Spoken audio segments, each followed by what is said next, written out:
This is OwlUp, where learning happens in minutes, not hours. For a deeper journey, explore all our courses at owlup.co. Now, let's dive in.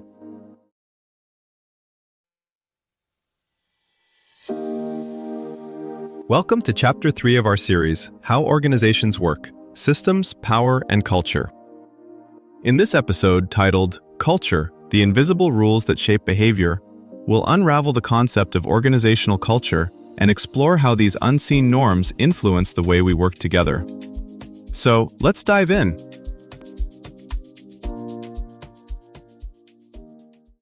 Right now, in most offices, people follow rules no one ever wrote down.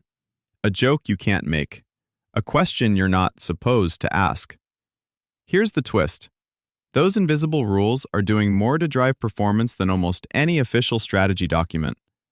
Some of those unwritten rules feel harmless, even helpful. Everyone knows you don't book meetings after 4 p.m. on Fridays. New hires learn quickly that "we're direct here" actually means soften bad news. But beneath those day-to-day habits sit deeper signals. Who gets promoted faster? Whose ideas get airtime? Which mistakes are forgiven? Which are quietly career-limiting? Culture shows up in who speaks first in a tense meeting, how leaders react when revenue is at risk, whether people share bad news early or bury it. Think of how a seasoned traveler reads an airport. They can tell, in 5 minutes, whether this place runs on strict order, quiet flexibility, or barely controlled chaos. You can develop that same radar for your organization. And once you do, you stop taking the way things are as natural and start seeing them as choices. Those "this is just how it is" patterns don't come from nowhere. Culture is shaped, mostly unintentionally, by what leaders reward, tolerate, and repeat. Over time, each decision, who gets the tough assignment, which metric gets wall space, whose calendar always wins, lays another brick. Some bricks are obvious, like a new bonus plan. Others are subtle, like who gets copied on urgent emails. Together, they form the walls people navigate every day. You can't see the blueprint, but you can trace it by asking, what actually gets someone trusted, protected, or sidelined here? Culture becomes easier to see when you stop listening to what people say and start watching what actually happens at key moments. 3 moments especially act like high-contrast die in an MRI. Who gets resources, how conflict is handled, and what happens under pressure.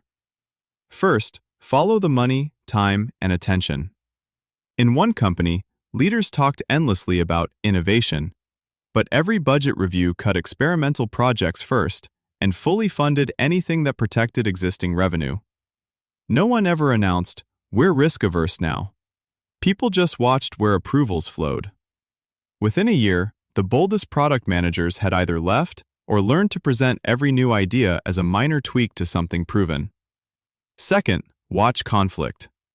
In some teams, disagreement is framed as disloyalty. People say, "I'm just playing devil's advocate," in a lowered voice, and the room gets tense. In others, pushing back is a sign that you care.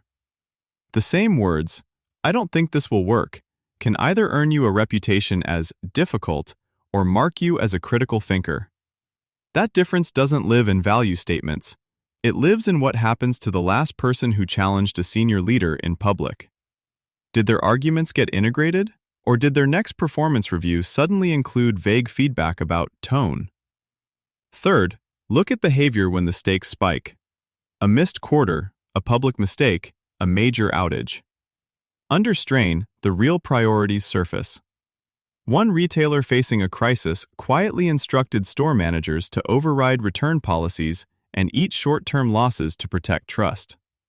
Another, in a similar crunch, doubled down on strict rules and approved more customer-hostile fees. Both claimed to be customer-centric. Only one acted that way when it hurt. These patterns aren't random. They're the accumulated outcome of many small, consistent choices. Leaders often underestimate how loudly those choices speak. Promoting a brilliant jerk after months of promising respect for all says, unequivocally, results outrank how you get them. Free snacks and wellness apps can't compete with that signal. Your role, regardless of level, is to become a sharper observer. Once you can name the real rules, who gets air cover, who gets blamed, what's non-negotiable, you can start testing which parts enable great work and which quietly tax performance, trust, and integrity. Think about how different restaurants feel before you even taste the food. In one place, the staff quietly covers for each other when things get busy. In another, you catch sharp whispers when an order is missed. Same menu complexity, same Saturday rush, very different invisible agreements about what matters. Organizations are like that. A fintech startup I worked with claimed to prize learning, but engineers were quietly moved off projects after failed experiments. No memo announced a policy. People just noticed who disappeared from the ambitious work.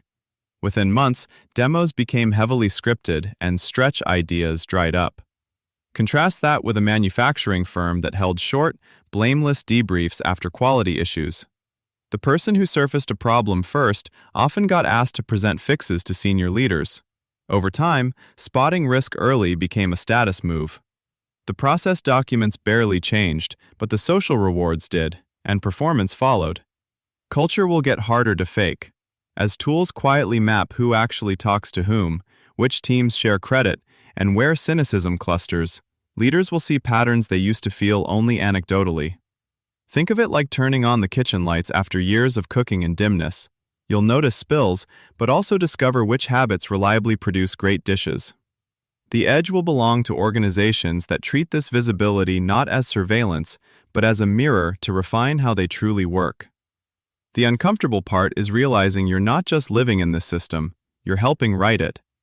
Every hiring decision, offhand joke, and rushed email is like adjusting a shared playlist. Skip certain songs often enough, and people stop suggesting them. Culture shifts when enough individuals quietly choose different tracks, then see who turns up the volume. Here's your challenge this week. Pick one invisible rule in your team or family culture. For example, how disagreements are handled, who speaks first in meetings, or how mistakes are reacted to, and run a 3-day experiment to gently break it in a positive way. For the next 3 days, start one interaction by explicitly surfacing that rule out loud. For example, we usually avoid disagreeing in this group, but I'd like to try openly debating this idea for the next 10 minutes. After each experiment, ask at least one person, how did that feel compared to how we usually do things? And jot down their exact words in a single place. By the end of the week, choose whether to keep, tweak, or drop that old rule based on the reactions you collected. This was OwlUp, your daily step forward.